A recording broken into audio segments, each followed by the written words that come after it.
Okay, I'm going to run through how to set up a Duolingo Classroom.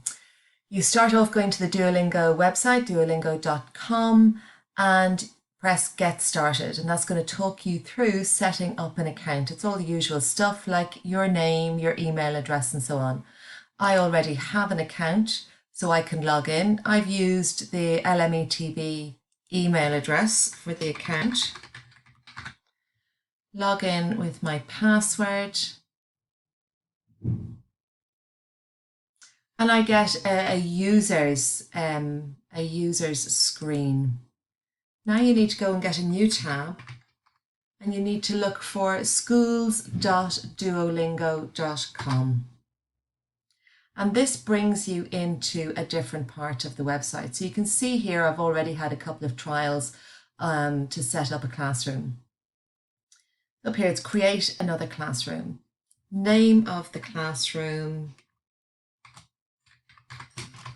test classroom for now.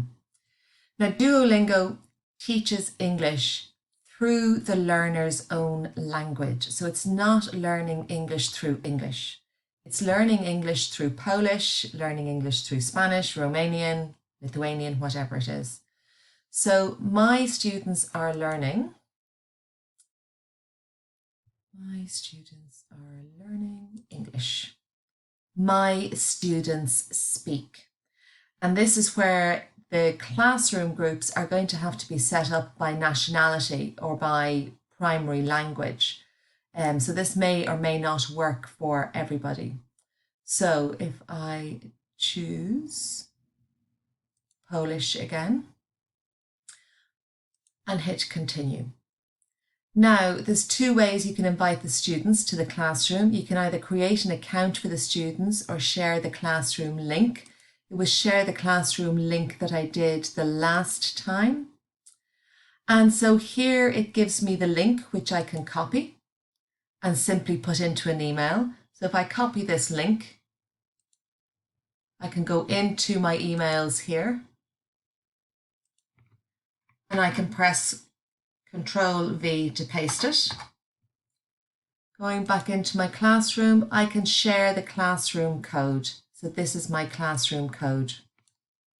And again, I can copy that and I can paste it. So it's in my email for now. You also get a printable set up instructions for the students that you can download into a PDF. So it's downloaded there into the bottom of the screen. And that's what the PDF looks like. And so I can send that to my students so they can follow these instructions of how to set up their classroom. So that means I've sent out, providing I send this PDF and the link by email to the students, they then are invited to join my classroom.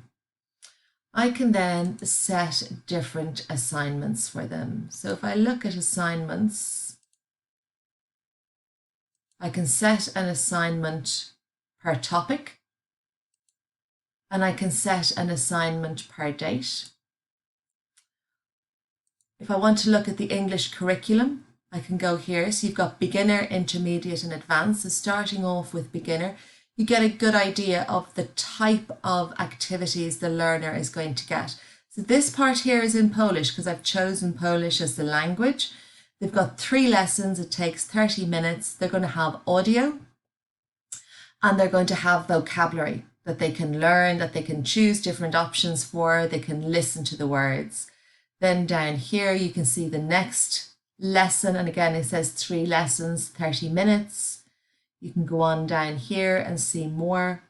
The one I assigned, here's all different types of food, animals, and so on.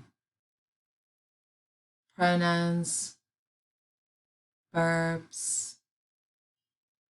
Okay, so here you've got 7 lessons over 70 minutes, and it gives you examples of sentences. The learner can click on the speaker and they can get audio. So when you've decided to choose your particular task, you can assign this skill and you can have it starting on a particular date at a particular time. So you can start at 9 a.m.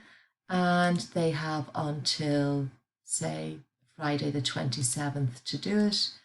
And in order for you to be able to see it, they need to be finished at 9 a.m. and so you can schedule that assignment.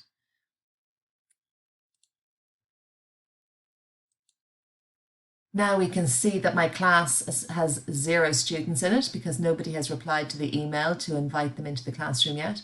But when they do get there, they can see that they have got 7 lessons and that they start on this date and time, end on that date and time.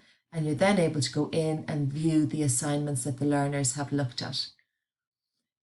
We go back in here, I can still see my students. And if I go back over here, I now have 3 classrooms set up. This is the one that I just set up now. I have no students. This is the one I set up yesterday that has 1 student in it. The student is Asha, and she has completed 1 out of 8 of the tasks that were set in that particular thing. I'll have to follow up with Asha and see where her other 7 tasks are.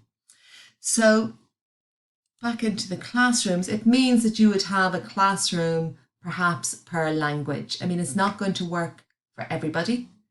Not everybody has access to either a laptop or to a screen. The problem is that most learners do have a phone, an iPhone or an Android phone of some sort, but that's tricky enough to start reading worksheets on. And this is something that they can download on their phone. It's small, it's quick, it's interactive, it has a bit of audio, and you've got a little bit of feedback that you can give them because you can see when they're working and when they're not working. It's not going to work for everybody, but it might work for some of the learners who perhaps are not going to be engaged or able to engage with the worksheets that we send them by email. So that's the tutorial for Duolingo.